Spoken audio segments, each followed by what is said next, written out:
We often say that the New Culture movement was the beginning of modern civilization in China, but what did it really mean?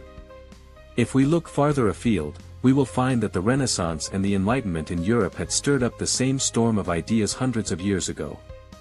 So what do they have in common? And what are the fundamental differences?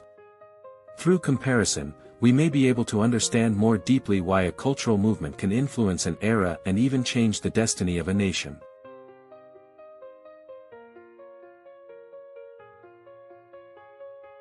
In the 15th century AD, Europe ushered in a quiet but profound revolution, not in terms of swords and shadows, nor in terms of change of power, but in terms of an intellectual awakening, an awakening of the human being. This is what we know as the Renaissance. In the past few centuries, medieval European society was firmly controlled by religion, and people's worldview, outlook on life, and values had to seek answers from God. People could only be God's people, and were not allowed to have much of their own thoughts and feelings, and even their bodies were regarded as sinful. However, with the rediscovery of ancient Greek and Roman literature, people began to realize that once upon a time, human beings were free to think, express and create, to understand the world with reason, and to celebrate life with art. In this way, a group of thinkers, artists and scholars stepped onto the stage of history. They were no longer centered on doctrine, but on man as the starting point. We are familiar with Da Vinci. Not only painted the Mona Lisa, that mysterious smile, he also studied the structure of the human body, the design of flying machines. Michelangelo carved David, is no longer a religious saint, but a standing in the world, full of strength and dignity of youth. These works were not only masterpieces of art, but also a redefinition of man.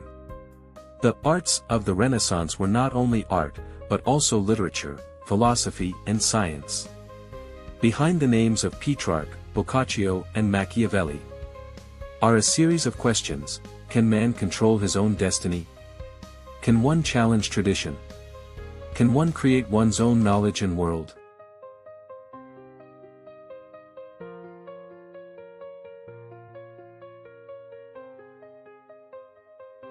Of course, such an idea did not appear overnight. It was driven by history and reality. For example, the Black Death that swept through Europe made people question the protection of God, and the rise of urban commerce also made people begin to pay attention to their own values and judgment. These social changes became the hotbed of the Renaissance. People were no longer satisfied with the comfort of faith, but longed for the power of knowledge. It is worth noting that the Renaissance was not about destroying faith, but about giving people a place to stand up. Man was no longer a humble and obedient servant, but the center of the universe, an independent individual capable of understanding nature, controlling destiny, and expressing emotions. This movement began in Italy and gradually spread throughout Europe. It not only laid the foundation for the subsequent scientific revolution and enlightenment, but more importantly, it evoked a new kind of value. Human beings are dignified, human thoughts can be respected, and human freedom and creativity are worth pursuing. The Renaissance was a spiritual reconstruction of Western civilization. There was no regime change, but it shook the spiritual structure of the whole society. It did not start a war, but broke down the walls of thought. It was this awakening of man that brought Europe from darkness to light, from theocracy to rational exploration, and opened a window for the modern world. Looking back today, we can say that without the Renaissance, the concept of modern man, as we understand it, might not exist at all.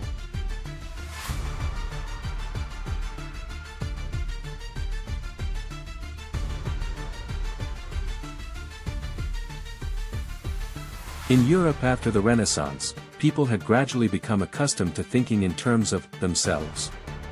But it was the Enlightenment that really made reason the star of the age. The Enlightenment took place from the 17th to the 18th century. At this time in Europe, it was no longer just an awakening of art, but also a complete change of thought, science and political system. It was an unprecedented confidence that as long as we relied on reason, we could understand the world and even transform it. The question at the heart of the Enlightenment was really quite simple: how can people live freer and happier lives? To answer this question, Enlightenment thinkers began to approach it from various angles. Some studied politics, like Rousseau, Locke, and Montesquieu. Some studied the scientific method, like Bacon and Newton, and others studied morality, religion, and education, like Kant, Voltaire, and Diderot. Though they have different positions, they have a consensus. Reason is the most reliable tool for human beings. So let's look at a few specific claims. Rousseau said that sovereignty should belong to the people, not the king. Montesquieu said that power should be checked and balanced against each other, and no one should be allowed to hold absolute power. Diderot simply organized people to write encyclopedias to spread knowledge to ordinary people. All these ideas sound quite normal now, don't they? But at that time, it was a great challenge to the whole feudal system and the authority of the church.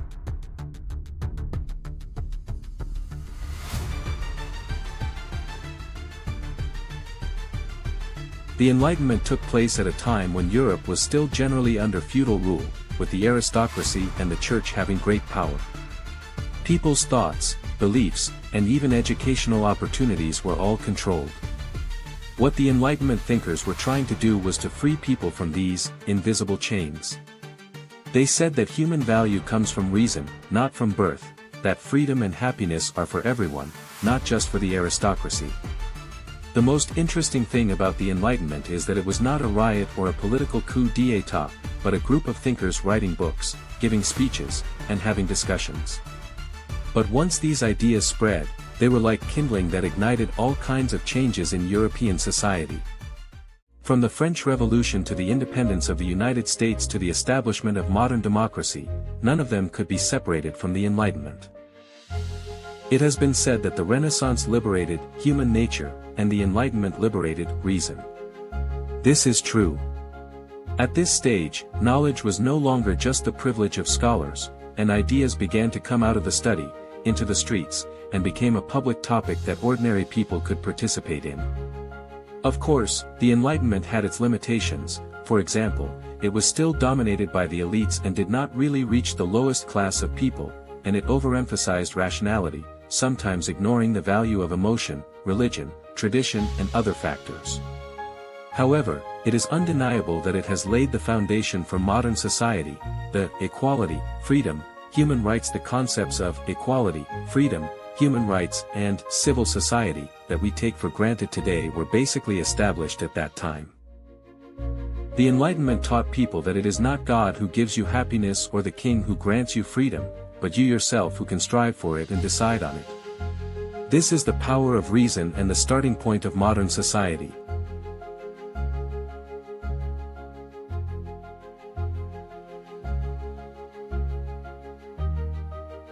Why did the New Culture movement break out at such a special moment in history?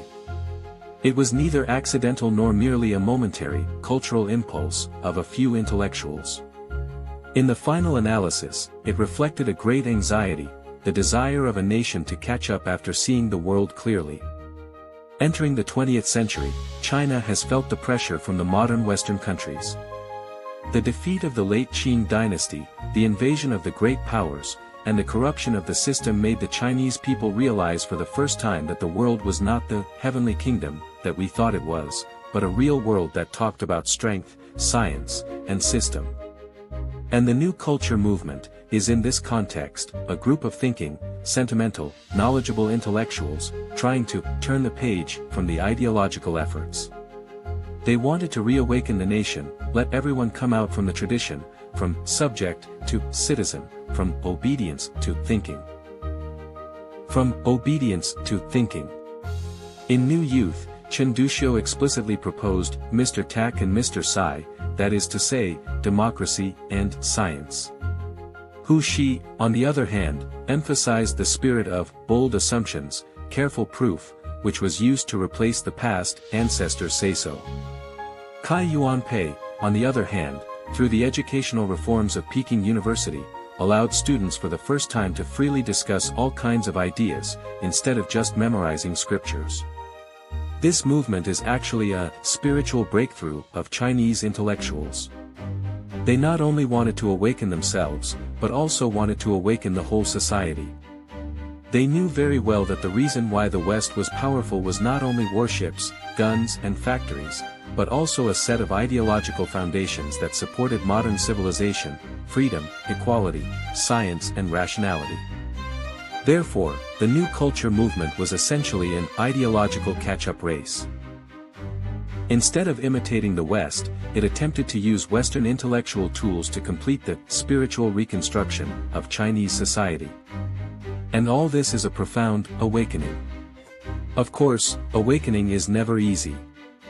At that time, China did not yet have a developed capitalist economy, nor did it have the foundations of a modern civil society.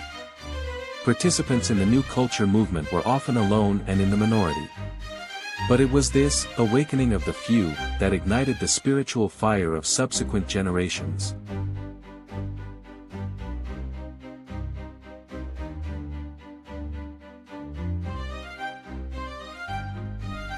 If we widen our horizon a bit, you will find that the New Culture movement actually shares a similar rhythm with the two great intellectual changes in Western history, the Renaissance and the Enlightenment. They both took place in the transitional moment, when the old order was collapsing and the new world had not yet been established. The Renaissance, which took place in 15th century Europe, began as a rediscovery of Greco-Roman culture, but was soon transformed into a cultural trend in pursuit of freedom, aesthetics and human dignity. Through art and literature, it evoked a renewed awareness of the value of the individual. This is similar to the emphasis on the individual in the Chinese New Culture movement. In the 17th and 18th centuries, the Enlightenment went even further, placing reason at the center and directly challenging the feudal system and the authority of the Church. Voltaire, Rousseau, Kant, and other thinkers put forward the social contract, civil rights, separation of powers, and other modern political ideas. These thinkers put forward modern political ideas such as social contract, civil rights, separation of powers, etc., which laid the ideological foundation for the later democratic system. What about the New Culture movement in China?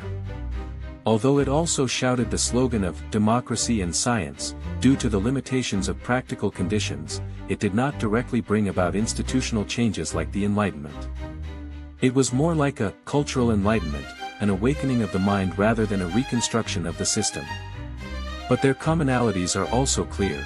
They all started with ideas, and they all wanted to use ideas to break with the old authority and find a new worldview. In other words, all three emphasize human subjectivity and believe that freedom of thought is the key to social progress. Of course, their backgrounds, economic conditions and social structures were different. Behind the Renaissance and the Enlightenment was the rise of European capitalism and the rise of the middle class, while behind the New Culture movement was the anxiety of semi-colonial China about modernization and its cultural struggle under the sense of crisis. But it is precisely for this reason that the New Culture movement is all the more valuable. It was not a fetishism, not a simple imitation, but a localized response to Western ideas in the special context of China. It was not a successful political revolution, but a far-reaching intellectual movement. Therefore, when we look at the New Culture movement today, we might as well put it into the context of global intellectual history.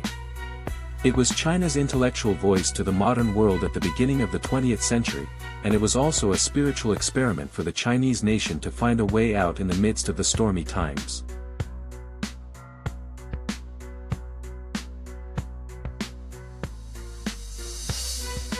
Today, when we look back again at these cultural waves of history, we realize that thought never existed in the abstract.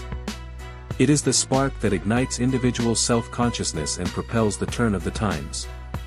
The New Culture movement may not have as splendid an art form as the Renaissance or as direct an institutional output as the Enlightenment, but it is equally precious.